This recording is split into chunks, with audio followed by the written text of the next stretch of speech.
All right. Hey, happy Thursday, everyone. I am just going to jump right on in and introduce this beautiful bombshell, Ashley. Ashley is part of our Team Inspiration, our upline. She is an incredible leader and mentor, and she's going to share her story, but let me just give you a few little details about her. She is 5-star elite. She's currently 1-star in her second business center and is in qualification or will be fully for your husband in 1-star. Yep. Fully 1-star. So this girl busts her booty, and her mindset, and I'm sure she'll talk about this, but her mindset shift over the last year and a half has been incredible. And I love watching her. I share her post. I share your post in my team page for examples on how to post. And I love your fire. I love your enthusiasm and your energy. And I'm excited for this call tonight. So I'm just going to get off. I'm going to mute myself, and I am going to let you just jump in and let it rip, girlfriend. Okay, let's do it. So, and I'm freaking stoked. We're going to talk about finding like your why and understanding what pushes you so that you want to show up in this business. So before we get into everything, because that's a massive part of why. So I'm going to back up just a little bit. So I think it's nice and fluffy to hear 5-star elite and whatever. And my team was we finished in the top 100 last year out of 400,000 teams. And as of yesterday, I've hit Success Club 48 months in a row. And I think those things sound super great and fluffy, but 20 months ago on paper, I was the girl who was struggling. I was the girl who was hitting Success Club because I was calling family on the last day of the month. I was the girl who was a house of cards with completely empty discounters. I had no builders, and 50% of my organization was family. And Success Club was stressful. Like I said, I didn't have builders. My volume was going the wrong way. My income was going the wrong way, and everything was going the wrong way. And on paper, I was doing all the things, which no, I wasn't. But I went to Summit, I went to Super Saturdays, I was doing a workout, I was drinking my shake every day, I posted every day, I posted my stories every day, I was doing PD every day. I'm doing the things. Why is this not working? Why do I not have builders? Why do I not have a team? Why do I not have momentum? Why does no one want to join me? Why am I having to sign so freaking many family members? Why can't I just find people? And right when I was about to officially go 2-star, I earned a retreat that Micah hosted, and we are having a crazy thunderstorm, so we're going to get some awesome thunder in the background. I earned this 2-star retreat that Micah hosted that I didn't really want to go to because I felt like I was a completely fake 2-star. Because my sister was diamond and had built her own team, and she had more emeralds than me. She had a bigger team than me. She had more volume than me. She had a bigger organization than me. And then I built my husband, and those were the only emeralds I had anywhere under me. And then obviously for my husband to be a diamond, he had to have 2 emeralds. One of them was my mom with my dad and my stepdad underneath. And the other one was a girl who signed up her mom and her husband and stuck around long enough for us to officially go 2-star, and then she quit. But because I was a 2-star and I was officially 2-star, I earned this retreat that Micah hosted, and that retreat completely changed my life. So, and from there, it made me turn on some lights, a whole bunch of things kind of epiphanied, and that I came home from that retreat ready to sprint, and all of a sudden everything worked. All of a sudden I started hitting, holy crap, I hit Success Club 10, and now I hit 15, and holy crap, I hit 20, and oh my gosh, I hit 30, and holy crap, I hit 50, and holy crap, I hit 70. It just kept happening, that my volume kept growing, and I had builders coming out of nowhere, and my engagement went up, and my story viewers went up, and all these things just started happening that I was like, what is happening? Where is this coming from? And it's because there's a few things. I got super consistent. So always, we could bang that drum till the sun goes down. You got to be consistent. And I was consistent with posting and whatever.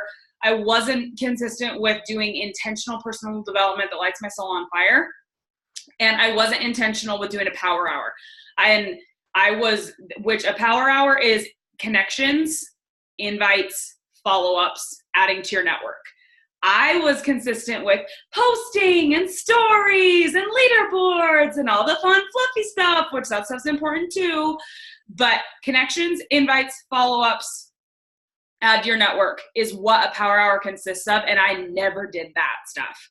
And so once I started doing that stuff, I was super surprised how much that worked. But we're not going to talk about consistency. One of the biggest things that changed is I figured out what the heck I'm pushing for, why I'm showing up, why I'm in a state of urgency, because Josh Coates, he is like my homie.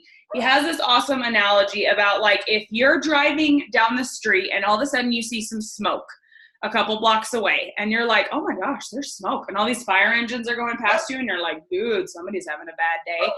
And then you turn into the street and you're like, oh my gosh, that's my house. My house is on fire. And so you like come screaming into your driveway and you're like, don't even put it in park, and you're jumping out of the car before it stopped and you're running to the door. Are you going to stop? And you know your kids are inside, your dog's inside, you know, whatever. Your house is on fire. Are you going to stop and like, well, I don't know where my keys are. I need to find my keys before and this was a really expensive door. I don't want to break my door because like you are like, move out the way. I am breaking this door down. And that is urgency. So the things happen, like ultimately you just need to get in the house. It doesn't matter if you break down the door, if you get the key, if the firefighter comes out with a hatchet, it doesn't matter. You just need to get in the house. And that's the consistency piece. And the thing that like lights are like, I'm not going to wait for the firefighter. I'm not going to go look for my keys that I dropped in the grass. I'm just going to kick down the door. That's urgency. And having a goal and knowing why you're doing this. So I have a couple tips, and this is probably going to be the weirdest order ever, but whatever. So tip number one that I wish I had realized that I was doing different. I was always pushing for elite. I was always pushing for the next rank. I was pushing for 2-star. I was pushing for my name on the National Wake Up Call, or my name on the fancy banner at Summit, or walking across the stage, or being at the top of the leaderboards, or being the top successful person in Jaylen's team so that I would be the person with my face on the cover photo, or whatever. That I told myself that's what motivated me. And then guess what? I never showed up. And it took me way too freaking long to realize that me sitting down and closing my eyes and visualizing getting the elite call and going to Summit and seeing my name on the elite banner and seeing the ribbon on my thing at Summit that says elite, that doesn't motivate me. That doesn't make me want to show up. Because are those things exciting? Yes. Am I excited to walk across the stage as an elite coach? Yes. Am I so excited about my team being able to say they're like all those things? Yes. So excited. That isn't what made me show up though.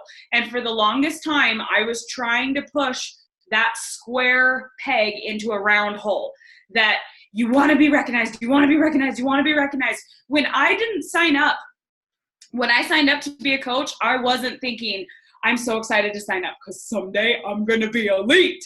Someday I'm going to get my name on a fancy thing at Summit.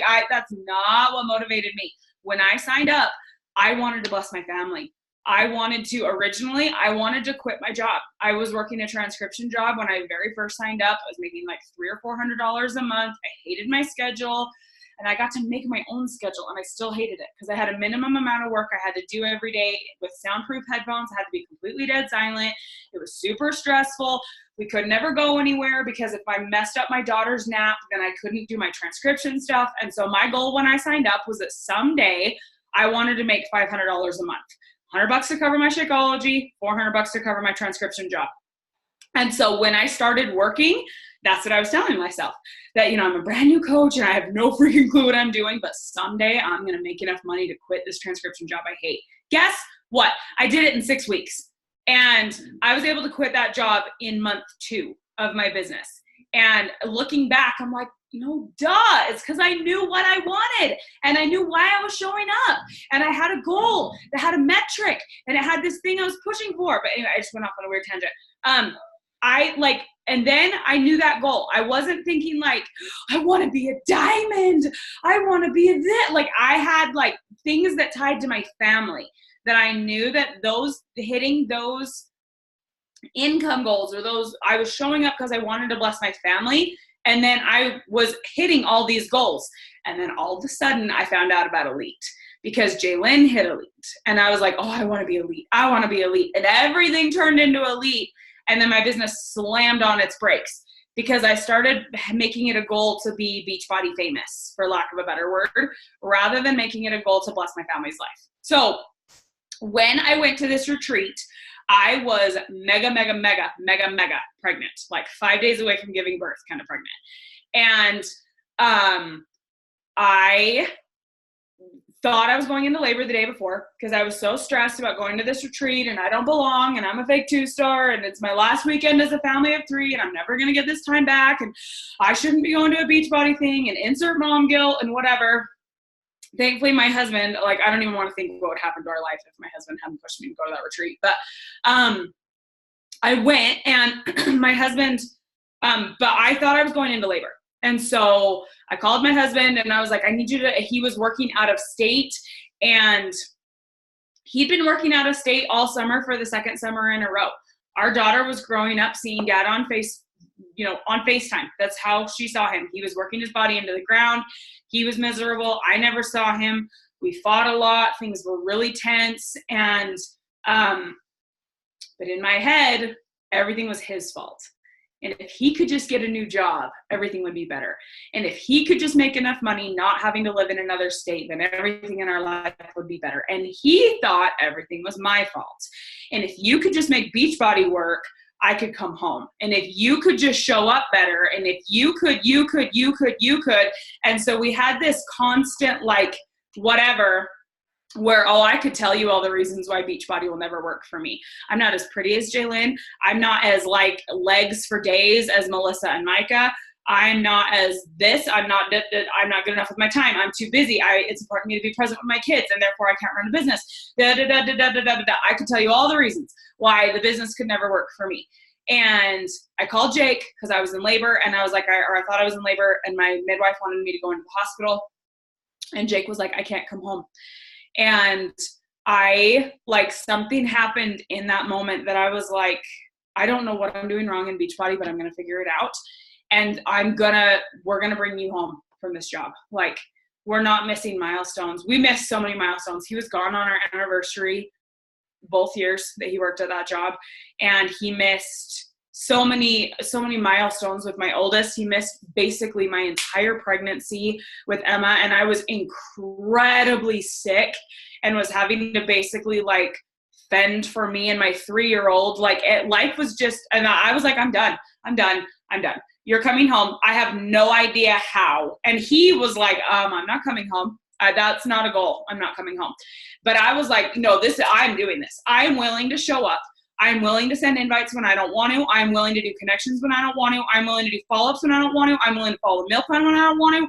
I'm willing to be mindset wasn't out yet. So I'm willing to follow these containers. I'm going to push play when I don't want to. I'm going to do the things that I don't want to, because I want to bring you home. Even if you don't want that yet, I want my kids to see you more, and I want to see you more, and I want a marriage. And I grew up in a divorced family. I know how hard that can be on kids. And the last thing I wanted was for my kids to have that, but that is the path we were on. And so I was like, I'm going to do something about this. So it made me show up, because I knew you're showing up because you're going to make, when you make $5,000 in a month, I don't even know why I picked that number, but I was like, when you can make $5,000 in a month, then you could bring Jake home. I wasn't even making 1,000 at the time. Like, that should go to show you how, like, very far out of the realm of where I was, this was like, but I was like, you're going to show up, you're going to work hard. And when you hit 5,000, Jake's going to quit his job, and you're going to find another job so that you can wake up in the morning next to him instead of next to a loaded gun. And you're going to go to bed at night next to him instead of a gun. And he's going to be here for dinner, and he's going to be here for baths and bedtime and stories and hearing about school. And he's going to see his kids grow up in real life not FaceTime. And so I literally envisioned all of that. I envisioned our day. I envisioned waking up. I envisioned going to bed. I envisioned the bedtime routine and not having to do it by myself, especially with a brand new baby. And that is what made me send my invites and my connections and show up consistently. And I had urgency. So when I would get like people saying yes, then I would like, holy crap, that worked. I should do that again. And it made it so that I had a reason to keep showing up. And I was filling my brain with so much personal development, like hours, 3 hours minimum was what I was doing, because I was my own worst bully. And I needed another voice in my head, because I was like, dude, who do you think you are to make $5,000 in a month with Beachbody? Like in an MLM, that's only for people at the top. That's only for people who've been doing this for a long time. That's only for blonde Barbies. That is not you. That's never going to be you. And that I had to have another voice in my head. So I had to do insane amounts of PD because I needed to be hearing something else. And so that for real, Intermittent Girl is terrible. So that we hit that first $5,000 a month. Emma was born September 28th. And in January, we had our first $5,000 a month. So from October is when I started to January, we went from 1,000 to 5,000 and a part of that is a second CBC. That thing is freaking magical what it does to your income. But like I said, my Success Club numbers went from 6 to 40 over that span. And it's not that I was doing like 1,000 invites. I was just on fire with my PD and sharing what I was reading. People could see that I was like, what are you like drinking? And that I started slaying my morning routine. I started like being a boss in my morning and getting up and getting stuff done in the windows of time before my kids woke up. Yes, this was right after Summit in New Orleans. And I almost quit after Summit because I was like, this isn't for me. Like, I'm struggling so bad with this, and this business is so stressful, and this just isn't fun and whatever. And so anyway, so I found this why that I was like, okay, I'm going to bring my husband home. So we got him a new job, and yay, happy joy. Everything's going great. And I've had a lot of people be like, okay, well, what if my husband likes his job? Like, your why would motivate me too. That sounds like a great why. What if I don't have that why? What if my husband likes his job and he doesn't want to quit? What if I'm not married? What if, like, whatever? What if that doesn't apply to me? So in March of last year, we went to Disneyland for my mom's 50th birthday. She paid for my entire family to go. And I hadn't been since I was like 10. My kids had never been. My husband hadn't been since he was like 5. So it was like, and a surprise. I'm very proud of myself that I survived, because anxiety wise, looking back, I'm like, I don't know how I did Disneyland with a 5-month-old, but it was great. And it was fun. We had a wonderful experience, and things were kind of doing great in my business. We found out while we were in Disneyland that I had broken into the top 100 for the first time, because the monthly ranks had come out. And my team was in the top 100, and like, everything was going great at Disneyland. And my oldest was like, Mom, when can we come back? And I was like, never. The only reason we're here is because Grandma's paying for it. Like, we are not coming back. We just brought your dad home so that you can see Dad more. But Mom's having to work really hard to make sure that we have money for like our house, because we're living off of Beachbody, because my husband took such a pay cut. And so I was like, never, babe, like, we're never coming back to Disneyland. And the more time that passed, the more as we came home, she kept asking, when can we go back? When can we go back? When can we go back?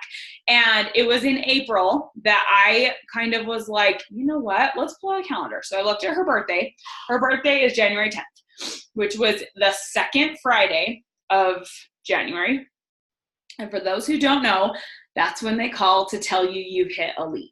That's when corporate calls, is the second Friday. And so I was like, what if we do it? What if we hit elite and they call to tell me I hit elite and we're in Disneyland and I paid for it this time? And what if I got to take my daughter to Disneyland for her birthday, that she got to wake up to the magicness, and she got to like, just what if, and what if that when Doug and Brittany Adamson at the time, because that's who my corporate rep was, or was going to be for 5-star, what if they call and they do the Fitless Nation is a 2019 elite team? Like, what if they say that to me? And I have the castle behind me and my rose gold ears, and I can smell the churros, and I'm standing next to the Walt and Mickey, like, what if that happened to me? And so I woke up and I worked my ass off every day because I'm going to Disneyland. And I told Casey, babe, we're going to Disneyland for your birthday. We're going to go. So she had all her maps and all her books, and we have all these YouTube videos. So we would watch videos on YouTube every day, and we would look at, I still have them in my desk. We would pull out her Disneyland maps and we would look at them, and we would plot out which rides she wanted to go on in which days. And that, okay, on my birthday, I want to make sure we ride Pirates, and I want to make sure that we go on the Little Mermaid ride. And Mom, I hope this year I'm tall enough to go on Cars. I want to go on Cars ride. And that we talked about Disneyland all the time. And when I was doing calls, that she would come in and, Mom, why are you working? Mom, why are you on your phone? Mom, why are you doing? Because Mom's working really hard for Disneyland. Can you go watch a movie for a minute or go play with your Barbies? Mom's working really hard so we can go to Disneyland, and I promise I'm going to be done in 20 minutes or 30 minutes or whatever block of time is that I'm being intentional about, but Mom's working for Disneyland. And so it made it real in her head that Mom doesn't hate me. Mom's not neglecting. She was 4. Like, Mom is working hard for Disneyland. And we did it. We got to go to Disneyland. I got the call with the rose gold ears and Mickey behind me, or Mickey next to me, and the castle behind me. And for those who don't know, they're in the middle of construction on the castle, and they put a wall up over the castle the next week. So if we had come, like, my vision happened exactly the way I wanted to, but if we come a week later, the castle wouldn't have been visible.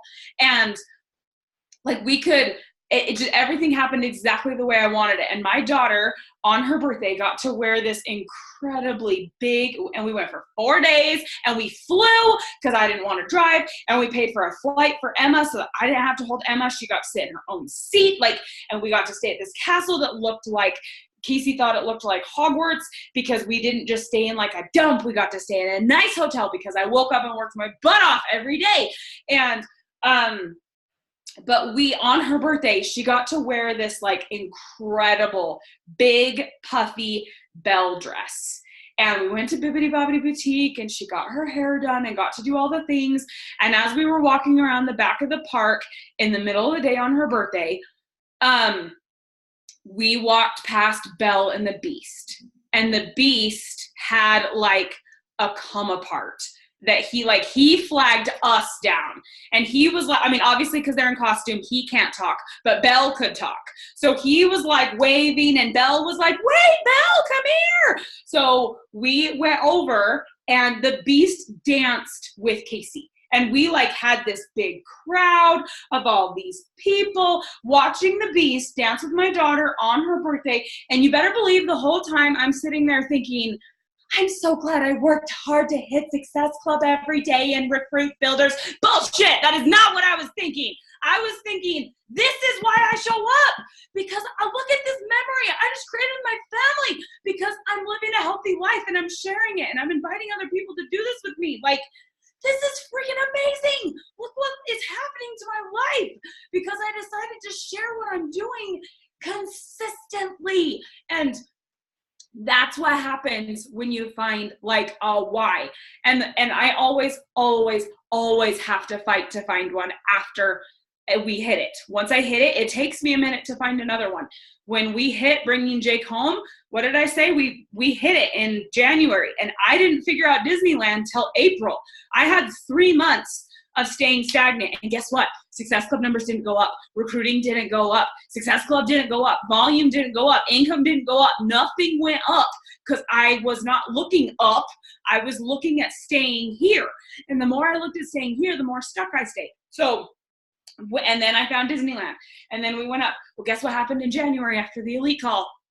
Got stuck again. And I kept telling myself, I'm going to push for a backyard because I want a backyard for my kids. And I do want a backyard for my kids. But that doesn't motivate me to show up. Yard work is like my least favorite thing in the universe. And so I'm like, I do want a yard for my kids.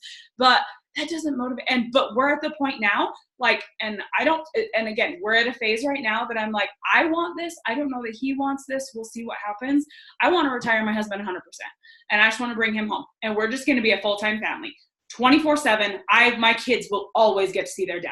That my kids are never going to do the, oh, it's tomorrow, Monday. Daddy has to go back to work. Yay, today's Friday. Daddy gets to be with us tomorrow. Like, I'm done with that life. I want my kids to see dad every single damn day. And all the time. That he's there for breakfast, that he's there for lunch, that he's there for dinner, that he's there all the time. That I can go on date night with my husband on a Tuesday at 2 p.m. if I want to. Who says I have to wait till Friday night or Saturday night when I can find a babysitter and whatever. Grandma and grandpa can take the kids and we're going to go on a date whenever we want because I'm going to work hard to bring my husband home. And I have a why and I tied it to an income that I want to make $10,000 in a month. When I make $10,000 in a month, we're going to bring Jake home. And he is like, but I like my job. Like and I'm like, no, that's exactly what you said last time. I'm going to work hard. And even if he decides I don't want to come home, if I push and I hit $10,000 in a month, is there something else magical and fabulous we can do for my family? You better believe it. Like, there isn't this like, oh crap, well, I hit my goal, but now we can't do the thing I was envisioning. Like, we'll do something else. And it depends. Everything depends on the person. So for me, I was talking about this with one of Jaylen's diamonds, that she was like, the thought of paying off my house just doesn't make me want to show up. And it feels too far away. And I'm totally the same way. Micah's car is like goals. Her Escalade that has like the vibrating back rub thing and like it like can do everything. I would say it's sing and make toast, except it can sing. So apparently the only thing it can't do is make toast. That I'm like, I want one of those. But we're super Dave Ramsey. We pay cash for everything. And so for my brain to be like, yeah, we're in a position to drop $100,000 on an SUV like NBD in cash, my brain is like, that is like years away. That is so far away. And so thinking about a car doesn't motivate me. And like I said, thinking about the yard doesn't motivate me. Thinking about paying off my mortgage doesn't motivate me. We're going to Disney World for the elite call next year. And I'm excited and it's going to be great, but I've never been to Disney World and I'm having a super hard time visioning it. And so like even that doesn't make me like, yes, I'm going to show up because I'm going to get the call. We're going to Disney World either way. And so that's not working for my brain. And I'm only knowing that because I'm trying different, like, okay, is this going to make me really want to show up? Is this going to make me feel like you got to crush your meal plan actually, because you got to be getting results. You got to think about that transformation picture you want to post on Sunday. You need to think about how you want to post it. Tomorrow's a weight loss day. What's going to make you decide you would rather listen to personal development than watch Netflix? What's going to make you decide you would rather sit down and do a second block of invites because, you're pushing for this thing? And that is different and it takes trial and error. And again, I said I was going to do bullet points and then I went all over the place. It's fine. Welcome to who I am. I'm just all over the place. So if someone who's all over the place can do this business, anybody can. But don't tie it to Beachbody. Don't I am pushing hard for the summit name, the walk on the stage, the national wake up call, those are, or you know what, maybe that does work for your brain. But for me, that isn't why I signed up. I didn't sign up to get my name in flashy lights and to be Beachbody famous. I signed up to change my family's life. And I think at the beginning, we have a lot of clarity. We have an insane amount of doubt, but we have a lot of clarity about what we are hoping the business will give us. And the more we go, the more we let the doubt and stuff seep in. And one of the top things that I did to help me figure out what I wanted, I'm going to wrap this up so you guys can do questions and stuff because I love questions, was Josh asked at that retreat that changed my life. He asked 3 questions. If your life could be wave a magic wand and it's exactly the way you want it, what does it look like? And and there's no money, time, whatever constraints, what would your life look like? And I was always that person who was like, well, I'm content. My life is perfect. My life is great. No, when you say it like that, like there's no money, time are no object. What would you do with your time? I would be at Disneyland every day of my life. And we would have season tickets, and we would like have annual passes. We would go at least 4 times a year. And we'd have some in Disney World too. And my husband and I would go on anniversary trips to like tropical places. Like we wouldn't just go to the steakhouse that's nice and expensive. We'd go to Hawaii for a week without our kids. And we would, like what else is on there? Like I would drive Micah's Escalade. I would drive, and my husband would drive a Raptor.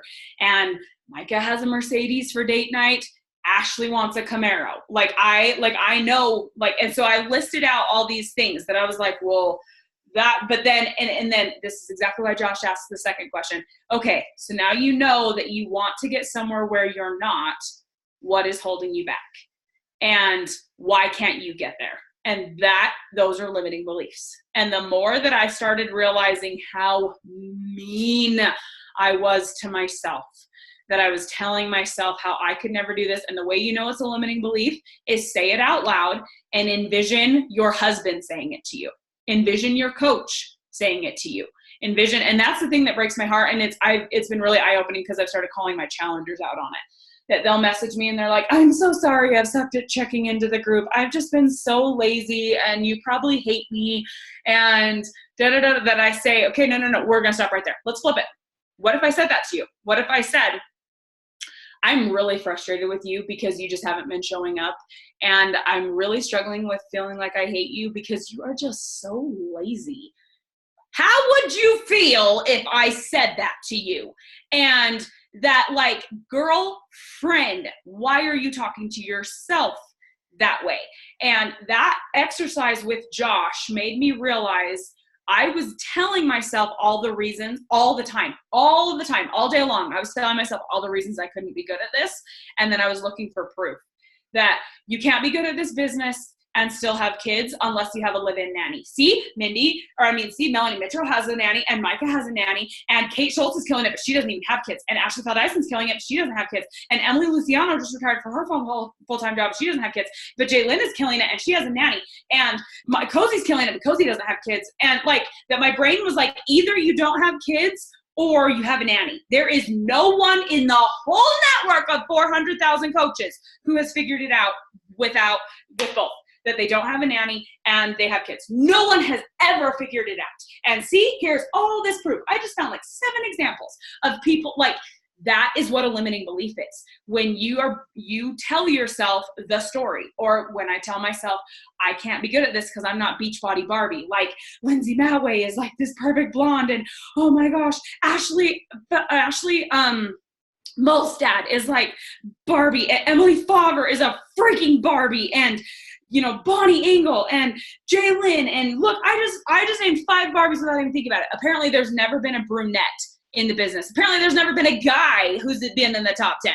Apparently there's never been like, hello, Scotty Hobbs and Fitzpatrick's. Micah's not a blonde. Like Micah is gorgeous, but Micah's not like Barbie. Like that's a limiting belief. But my brain doesn't go to like, dude, if Scotty Hobbs can slay it being the opposite of Barbie because he's a guy, then why can't I do it? But that's not what your brain does. Your brain does like, see. And the more that I came home, I seriously have been all over the place, but the more that I came home and was like, no, like, why not me? And they always say that. I've heard that expression like a million times, but that is when it really clicked. That like, why not me? Like, I am looking for all the proof of why I could never do it. But like, if they did it, that means I can too. And then guess what? And I said it out loud. I said it to Micah and I said it to Josh about how I could never be successful because I don't want a nanny. And my kids are important to me. And Micah totally called me out and was like, do you realize I hit top 10 without a nanny? And I was pregnant with Brig. I was about to have 3 kids. And I did it. And I hit top 10. Like, And the only reason I have one now is because I want to work in smaller pockets of time, because when you're doing the pocket thing around your kids, it makes it so you're like working all freaking day. And so I like having a nanny because I can get things done in smaller windows of time and I'm not interrupted. But I did it without a nanny. You could do it. And then Josh was like, do you have any idea how many coaches I work with who don't have a nanny? And then proceeded to list them all. And it made my brain like, okay, well, number one, it can be done because other people have done it. And even more, number two, I'm going to show people it can be done. Because it's important to me, and this is not a bash on daycare, nanny, whatever. It's just, I didn't start this business because, like I said, what was my goal when I signed up? I wanted to someday make $500 so I could quit my transcription job and cover my Shakeology. I did not sign up, someday I want to be a millionaire and have a nanny raise my kids because I'm working super intentional pockets of time, but I have a nanny. Like, that was never the goal. That was never the goal. Do I have someone help me? Yes. When I retire, my husband, is he going to help me with my kids? Yes. And that's how, and do I delegate other things? Yes. I have an assistant. I have someone who does my yard work. I have a house cleaner. Someone does my grocery shopping. I live on Amazon because I don't ever go to the store. Instacart brings me all my groceries from Costco. Like, I delegate everything I humanly can and in the business, because I didn't want to lose that one piece. And that's okay. My sister doesn't want to delegate her laundry. I have no idea why, but whatever. That is like, that's something that some people could like let go. That there are things that we all, for whatever reason, want to do. And I'm really, really going on a tangent, so I'm going to stop. So, but seriously, when you know why you're doing this, the how manifests itself. That I didn't know the builders I was going to find. And if you told me a year ago who my top builders would have been last year, I would have been like, wait, who? Like, I had no idea who these people were. They were people who came into my challenge groups and slayed it, and I invited them to the business, and they totally sprinted with it. And that comes when we are so on fire about what we're doing and we are showing up consistently and getting it in other people's hands, getting it in other people's inboxes. That's how we do it. So, okay, I was all over the place. I hope that made sense. I hope that made sense. I was everywhere. I love it. I'm okay with it. Okay, I have a question. Yes. So we're in the Push Mastermind together. And you've been doing that, and you said something about Josh taught you how to do a power hour in like 30 minutes. Or there was something you said, like, tell me about that. Tell us about that. For us busy moms or busy women, like Lauren, like all of us, we have kids or we work full time and we're trying to crush this. How can we be the most efficient? What has worked for you? Okay, so thank you. So when I was talking about the Josh retreat thing, I left out a third question. So the third question, so you figure out what you want, you figure out your beliefs or what's holding you back. And then the third question is like, what are you going to do about it? Like, what are we going to put into action right now? Let's reverse engineer this. Where do you want to be by the end of the year? Where do you want to be by the end of the quarter? Where do you want to be by the end of the month? What do you need to be doing weekly? What do you need to be showing up and doing daily? So that being said, so I came home from that retreat and was like, I'm going to start doing Josh's group. I'm going to do 20 connections, 10 invites. And on Fridays, I'm going to do 40 follow-ups instead of connections, because that's what Josh's system was at the time. I don't know if that's still what his tracker is. I think it is, though. So I came home, and Micah is the boss of connections, right? And Micah is always talking about collections and, Jaylyn has these Google Sheets that she sorts by who's what, that it was all like, great. And it's a distraction, and it's this thing that it's going to take me all this time to set it up. And I just need to take all the time to set this thing up and watch all these trainings and figure this out. And meanwhile, it's been 4 days and still haven't done any connections because I'm so busy coming up with this perfect system, not even doing anything. And so I just got a notebook and I number it 1 through, so it looks like this. So one side says connections, one side says invites, and I do 1 through 20, and then I do 1 through 10. And when I do my connections, my goal is to do them in like 0 to 60. So I send birthday messages. That's number 1. I send a birthday message, and I don't comment on their wall. I message them, and I ask a question that I say like, And I messaged them a day early. I don't know if I said that. Because it makes you really stand out because you're like one of the first people in their inbox. So that I say like, happy early birthday, Lauren. I hope you have the best day ever.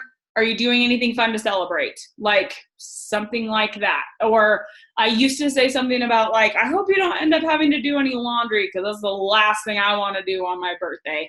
And like something like that or whatever. And then I write them all down that I'm sending the birthday messages. So I am at a place right now that I'm maxed out on my Facebook friends. So I do have quite a few friends. So I can send 20 connections just in my birthday messages. So I can do 20 connections in 4 minutes because bam, there's all my connections. Okay. Another way that you can slay connections is to do a poll. So you can do polls in your stories that are things like, I finally turned on my air conditioner today. Is yours on yet? Or is yours not? Whatever. And then you can send a message to so you can copy it. And then every single person who voted that they did turn it on, there's a little airplane. You can click on it and then you can just paste, airplane, paste, airplane, paste, airplane, paste.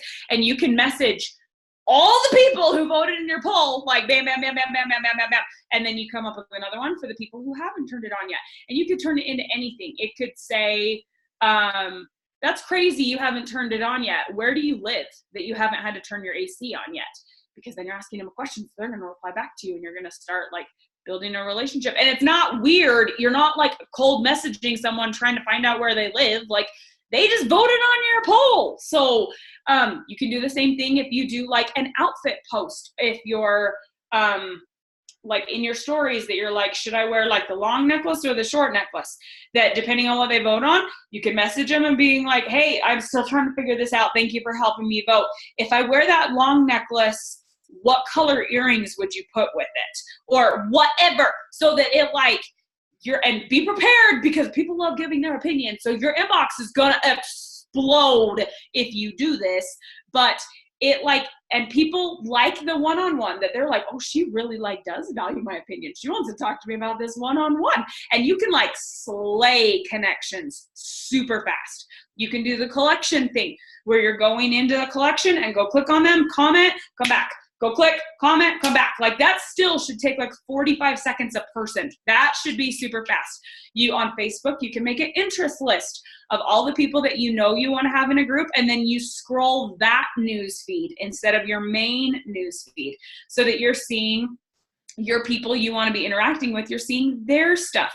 I do that. I have one of those for my coaches and my challengers so that I make sure I'm loving on my coaches' posts. And that's how I like keep their stuff straight compared to like the massiveness of my newsfeed. So I try to get all my connections done in like 10 minutes. So I'm doing all my connections, 20 connections in like 10 minutes. And then my invites, anyone who's watching my stories, commenting on my posts or liking my posts is fair game for invites. So I will go and pull up like my last transformation picture and pull up all the people who like it. And I start scrolling through and finding names that I'm like, I don't know who that is. And I'll go look at their page, make sure they're not already a coach. And then I go check my message history and, okay, I've never talked to this person before. Or it's been like 2 years and I completely dropped the ball.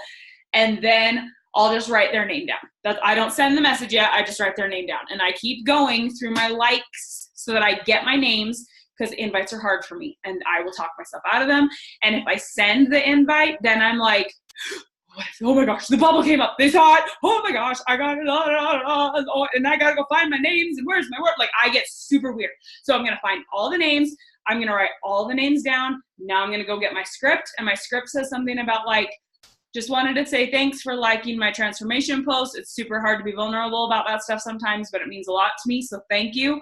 Were you interested in joining my boot camp, or are you just being a cheerleader in my corner? Either way, I see you and I appreciate you. So thank you. And then it ends with like unicorns and jazz hands and like all the emojis. Guess what? They reply because I'm giving them a compliment. Even if they, does that mean they all want to buy from me? No. 9 of the 10 of them don't. They're just saying, I'm just a cheerleader in your corner. I think you're awesome. But they reply, and then guess what? 2-3 months from now, a lot of them come back and at least ask for info. They come back around. So, but that's where my invites come from. So I get my wording, I've got my list, and then I go into Messenger, type in the name, paste, type in the name, paste, type in the name, paste, type in the name, and I just bam, bam, bam. And I can do my invites in the copy paste part takes probably 30 seconds. But it takes a second to find the names, to make sure my script is right for those people, and then to do the back forth between typing in the people and pasting. And then I add to my network with 21 Social. So they add to my network for me, so I don't have to do it. And those are your income producing activities that Josh gives you in a day that I can do in like 20 minutes. So are there other things we need to do? Yes, I need to do my workout. I need to drink my shake. I need to clean out my inbox. I need to check my notifications. I need to look in my challenge group. I need to make sure I post in my stories, like all those other things, but those are not the income producing activities. Income producing, and like I said, I was good at those things. I've always been good at posting. I've always been good at my inbox. I've always been good at notifications. I sucked at connections and invites and follow-ups and adding to my network. Those are the IPAs. And so that's when I say I can do it in 20 minutes, that's what I'm talking about. And then I come in and do all the other stuff afterwards. So, and then follow-ups on Fridays, I use TeamZ to keep track of people so I know who I should be following up with. And if I sent them info and I haven't heard back from them yet, then I know that's someone I need to be talking to, or if it's someone I invited 6 months ago that I want to re-follow up with, or whatever. TeamZ helps me keep track of all that. And originally I used to do a big chunk of them on Friday, and it would take me a little longer. I could probably do a follow-up every 45 seconds. So to do 40 of them, it took me probably half hour. And then I still did my 10 invites. So my power hour on Fridays was about 40 minutes, but I was sending 50 messages between follow-ups and invites. But now I do a couple follow-ups every day. My follow-up reminder goes off every day, because that for me is easier to bite off than having like a massive amount I need to tackle in one day. So, and seriously, planting the seed is like everything when it comes to invites, because that's the purpose of what we're doing with invites. We're planting the seed. We're not like hoping that the fruit will be ready to eat today. Like, we planted it this morning, we should be able to eat it tonight for dinner. That's not how planting seeds works. So, and that's why we have to keep showing up, and that's why we have to stay consistent with the tracker, because Josh always says you're reaping the harvest, you're eating the fruits of what you did 3 months ago. Mm-hmm. So right now I'm still kind of feeling a slump, because 3 months ago I didn't know my why and I wasn't consistently showing up. And I'm feeling it right now. Even though I'm consistently showing up right now, I'm still having to fight to overcome that, because I wasn't laying the seeds 3 months ago, where right now I'm slaying the seeds. And like next month with MM100 and Summit, and then August with all of the momentum right afterwards, and MM100 is officially like locked and out, like that, all the stuff I'm doing right now is laying the groundwork for slaying July, August, September. So it's not slaying so that I'll hit Success Club tomorrow. It's months in advance. Love it. So I have a question, Ashley. You talked about your notebook where you have your 1 through 20 and 1 through 10. How do you use that with your Rise planner and your Success Club tracker? Like, how do you pull all those 3 items together? So, okay, so Rise Up. Let's start there. So my Rise Up has the only area that it really talks about anything business. Well, okay, back up. There's a few things. So it says do 100% on my success systems tracker. So I pull up my tracker for like all my business activities. And then last month I actually didn't use the like business customer hot list thing, but I am this month, because I've got people that are like hot that I'm like, I don't want to forget that person. Even though I've got them in TeamZ, sometimes if I don't set the follow-up right, people still slip in TeamZ. And so I started using that feature in Rise Up, and then I've been using the track enrollments so I can make sure all my Success Club points are showing up, and so that I can keep track of when I need to remind people about their auto ship, make sure people are signed up for the discount. So I've been using that. And then this is like strictly for making my brain just 5, 4, 3, 2, 1. Okay, you actually did your connections, because my brain is like, oh, I've done a whole bunch of connections. I bet I've done 20. And I look on the paper and I've done like 6. That I'm like, that's why I have to do the 1 through 20 thing. So this doesn't really go anywhere. This, like, I don't really, these could like catch on fire and I wouldn't be stressed. I don't really do anything with these. These are just to make sure my brain knows that I did do as many as I'm supposed to. If somebody replies back to my invite and they're like, hey, I want info, they go into Teamsy. So that's how and if they're like super interested, they'll go on my hot list in the Rise Up. This is just to make sure whatever. And then the SC tracker, I don't use the blank page on the one side. I don't use that because my brain, like, it's too many places. So I just use the check boxes and the success systems tracker. And then I do all my names that I need to keep track of in the Rise Up or in Teamsy. So what do you do on that monthly enrollment? You just put all the people that enroll there, right? Uh-huh. Okay. And then I'm like making up my own columns. So obviously it says date. Yeah. And then it says their name. And then I put if they signed up as a discounter, a builder, or a customer so that I know what kind of challenge pack it was. And then I'll put which CBC I sold it in because I have quite a few. And I have a couple controlled accounts. So I want to make sure that if I'm going back later that I'm like, why can't I find this person? Oh, it's because it's in my sister's account. So yeah, that's how. And then I guess in theory, I could go back like Mark when I follow up with them. But that's what I do in Teamsy. I plug them into Teamsy, and Teamsy just reminds me to talk to my new people every 4 days. So I'm constantly in their inbox making sure that they know what they're doing. So that enrollment thing, and then I highlight them once the points show up in the back office, just so that I can like keep track of, okay, all my points are showing up. Okay, this person that bought 3 days ago still isn't showing up. Something must have gone wrong. So that's the other thing I use that for. Okay, because this is where I'm looking like, and it's a hot mess. And I'm like, I got to get this under control. Because like my brain loves colors. So I'm like, ooh, that's pretty. Yeah. So I do, and the thing that I'm worried about with the hot list is I'm worried that I'm going to write every single name and I'm going to like, not all these people genuinely are whatever. So I'd more wait to add someone so far to the hot list until they're like, okay, so this all sounds awesome. What flavor of Shakeology do you like best? If that's when I'm like, okay, you're going on the hot list because clearly you are interested in this. So, but someone who's like, hey, I want info in your challenge group, like they're going into Teamsy. That doesn't mean that they're ready to buy. So my hot list is really a place for me to like, these are the people who are like really wanting to do this right now. So does that help? Yeah, okay. For sure. These are good questions. I love questions. Okay, my other question I had for you, because I like took all these notes and I'm trying to go back because I tried to circle them. So you talked a lot about like finding the right PD. Like what was some of the PD that was like really just light your soul on fire? Like help me figure this out. I could talk about PD for 10 years. 5-second rule. 5-second rule is, oh my gosh. And it's because I started it and I was like, oh, this is like, 5, 4, 3, 2, 1. Except I was the person I love when she says in the book, can you count up 1, 2, 3, 4, 5? No, you can't because you'll just keep counting. That I was the person that was like, oh shit. Okay. 5, 4, 3, 2, 1. And but I was like, I started that when Emma was 4 days old, I think. So clearly I'm not cleared to work out yet.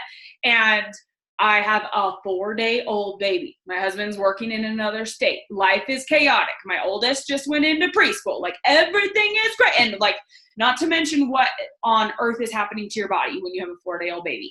But I really needed the endorphins from exercise and the weather was still good. So we were going for just incredibly slow walks. That I had my headphones in and I'm listening to 5-second rule and I'm doing my 20 minutes a day so I can mark off my box in Josh's thing so I could do my 20 minutes. And that was the first book that I was like, oh, I did 45 minutes. That was cool. And so like because I was like, oh, it's so good. Like maybe we should go for another walk or maybe let's do one more lap because I want to keep listening. That was the first time that I was like, I'd read other books, but I was always super like, okay, I hit my 20-minute mark. Now I can turn it off and watch Netflix. And so, but as I was listening to it, it was probably like the halfway mark. It's when she's talking about the snooze button. Yeah. And she's doing all her science about the snooze button that I'm like, holy smokes. Like my brain was like exploding. And then she talked about sleeping with your phone in the bathroom. And I'm like, oh, that's nice in theory. I'm not like, whatever. I'm not doing that. So I turned it off because I was done with my reading for the day. The next day I go to plug in my headphones and she's like, so did you take my challenge yesterday? Did you sleep with your phone in your bathroom? And if you didn't, why are you wasting your time listening to my book? Because if you're not going to listen to what I'm telling you, this is going to be a waste of your time. So you should probably just stop listening now. Like she said something super, and every time I hear that part in the book now that I'm always like, this was the part that changed my life. Because like, I was like, she's right. Why am I listening to this if I'm not going to implement it? Micah and Josh are always banging the implement drum. Maybe I should freaking implement it. And so I put my phone in the bathroom and she talked about waking up like 30 before 7:30, which like I said, I wasn't sleeping through the night. So I wasn't going to set my alarm for 4 a.m. But I was like, I could set my alarm for 7. And then I would have a few minutes before my oldest wakes up. Maybe I should try setting my alarm tomorrow for 7 and I'll put my phone in the bathroom. And it worked. And it like, I got up and I was like 5, 4, 3, 2, 1, like a rocket, put your feet on the ground, go turn off the alarm. Like, and it worked. And I got like me time. And I was like, holy crap. What if I did this? What if I did 6:30? And like so by the time Emma was 3 weeks old, I was waking up at 5 a.m. because I was like, I can do this. This is how I'm going to do it. This is how I'm going to be the mom I want to be and grow my business so I can bring Jake home. I'm going to do it in the morning and I'm going to wake up and I'm going to 5, 4, 3, 2, 1, get up and my phone's in the bathroom. So my feet are going to have to touch the ground and I'm going to go in and I'm going to turn on the light and I'm going to brush my teeth and I'm going to like do the thing. Like I'm going to do just like Mel said. And like 5-second rule change. And I used it when I didn't want to send invites. I used it when there was like scary things that were vulnerable that I didn't want to share that I 5, 4, 3, 2, 1 share them anyway. And so 5-second rule changed my life. Un-F yourself from Gary John Bishop is like Josh Coates in a Scottish voice. It's all about, he's got like this incredible, like funny sense of humor, but it's all about unpacking. They're not even affirmations, like things you need to tell yourself to help you crush it. And that one of them that he like, one of my favorite one, they're all incredible. But the one that was when I was reading it was like, oh my gosh, this is going to change my life, was that he talks about like, you've been through worse and I've got this. That's what it is I've got this. And that he like has this little thing that he goes like, your life isn't over. You've been through worse. You can do this. And that I was like, he's right. Like I can do this. I sent invites yesterday. I can do it again today. I got through with my day yesterday, even though I was sleep deprived. I can do it again today. And that turned into my, like, I've got this. I've got this. I've got this. And it's because that's exactly how he says it. That's his inflection. That's his pauses. Like, and it's because I've listened to it so many times that I can, like, that is Un-F Yourself is top PD book, if not 5-second rule. They're like neck and neck. Take Control of Your Life from Mel Robbins. Anything from Mel Robbins is like incredible. But Take Control of Your Life is all about fear and how it manifests. So for me, it manifests in procrastination. When I feel afraid and there's something I don't want to do, I procrastinate. So I'll start scrolling my phone. I'll start watching Insta stories. I'll start doing crap on my phone that I don't need to do. And it would just be easier if I 5, 4, 3, 2, 1 sent my freaking invites, but I'm afraid. And so I'm going to do this other thing, or I'm in the MM100 test group. And if I have a tough workout coming that I know I'm a little worried about doing, then I'll drink my Energize 19 times and I'm just going to watch stories all day instead of going downstairs and just getting the freaking workout over with. And so Take Control of Your Life helped me totally realize that when I'm procrastinating, that is a fear. That's a fear signal. And that because I can identify it, I can tell myself, no, we don't need to be afraid of this. And my workout's not going to kill me. And if worse comes to worse, I'm going to modify it. I'm going to make it through this workout and it's going to be great. And that, these invites aren't going to kill me. I'm going to go do my invites right now so I can get them out of the way. See, I survived. Like, I don't have to be afraid of this. This isn't scary. But I only got to that place because of Take Control of Your Life. And then anything Jen Sincero. I am obsessed with Jen Sincero. You are a badass. You are a badass at making money. And you are a badass every day are like, oh my gosh, my favorites. I love You Are a Badass because it's a great one at affirmations. And she talks a lot about that. And I think she talks about morning routines too, if I remember right. But You Are a Badass at Making Money is one of my favorite books there is about limiting beliefs, because the whole book is about limiting beliefs. She's specifically talking about them in terms of money, but the things she's talking about and how to find them apply to everything. They apply to your body, they apply to your marriage, they apply to everything. And it's whenever people are like, I want some more information about limiting beliefs, You Are a Badass at Making Money is so, and then You Are a Badass Every Day is just little snippets of how to absolutely crush your life with very small things that just take, anyway, PD is like my favorite thing in the world. I love PD with my whole soul. It's fantastic. I love it. I could literally listen to you. I like, seriously, that retreat in Utah. I remember you so much. And I remember just going to that alone was one of the scariest things I ever did in like my entire life. Cause I'm like, I don't know what I'm getting into. I don't know who these people are. I don't know what this house is. I mean, they could be weirdos. I have no freaking idea. And you took me home or took me to the airport that day. And I literally got on the phone and Jeff was like, how it was it? Did you have fun? Are you getting on the plane? I said, yeah, in a little bit. And I literally cried, said, I met the best people in my life. I found what I've been looking for. And you had talked about your family and everything like that. And you legit give me chills and all the passion sweats. Like I was just like, I can feel it because your success has just been so amazing. And I'm just so excited for you. And I'm with you on this Barbie thing because, you know, like I look at myself all the time, like I am not them. And that's my own limiting belief. I totally know that. I'm working on that. But so I feel you. So thank you. This was a real thing. Limiting beliefs are a real thing. And people who are like, you just work harder and just put your head down and keep going. I'm like, no. We have to find those limiting beliefs because think about it. If there is a tree tipped over in the forest, do not tell me to push the gas pedal harder and that my car will magically drive down the road. No, it won't. I'm just going to blow my engine because there's a freaking tree in front of the car. Like, it's not that you need to push the gas harder. Sometimes you need to take a very, very short break and move the tree and then get back in the car and go. You don't just stay stuck on the side of the road and sharpen the saw for 10 years and then, oh, look, I've missed Success Club 19 months now because I was pulling over to fix a little tree. Like, this isn't a use excuses to never get crap done thing. Because I know some people who do that are like, I'm going to take a break from stuff for a couple of days while I figure out my limiting beliefs. I've been aware of the fact that I have limiting beliefs now for almost 2 years. I still find new ones all the time. This isn't like if I just focus intentionally for the next week, I will find them all. No, you won't.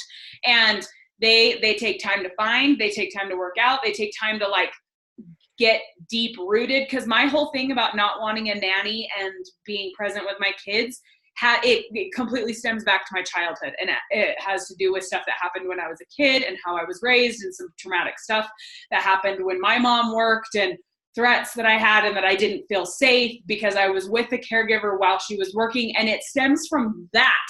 But if someone were to be like, it's fine, just put your kids in daycare and it's fine, like that wouldn't help my brain. Like I had to, and being like, the business will help your family. You should just crush the business. It will help your family. Like I had to figure out, I'm afraid of being successful because I'm afraid if I get too successful, I'll have to have a nanny. And if I have to have a nanny, then the thing that happened to me will happen to my kids.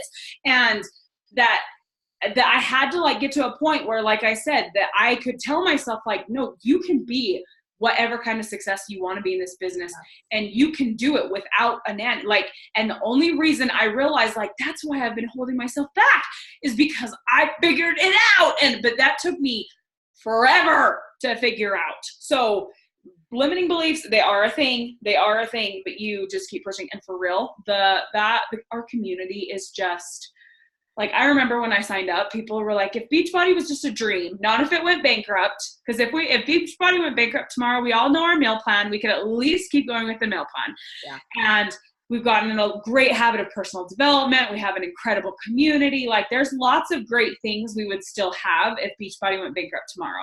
If you woke up and Beachbody was a dream, none of this had happened. This was just this incredible dream.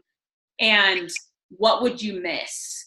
And like, the community is easily one of my top things. Like, I would die without all my Beachbody friends. And that I didn't come into this for the community. I didn't come into this wanting friends. And the community that we have in my team, in Jaylynn's team, in Micah's team, in Team Beachbody, like in Josh's like groups, that it has just opened my eyes so much to how much the communities are just everything. And that's when I'm like, we need to shout coaching from the rooftops, because people need this in their life. Like, what we do is just the best thing in the whole world. It would be.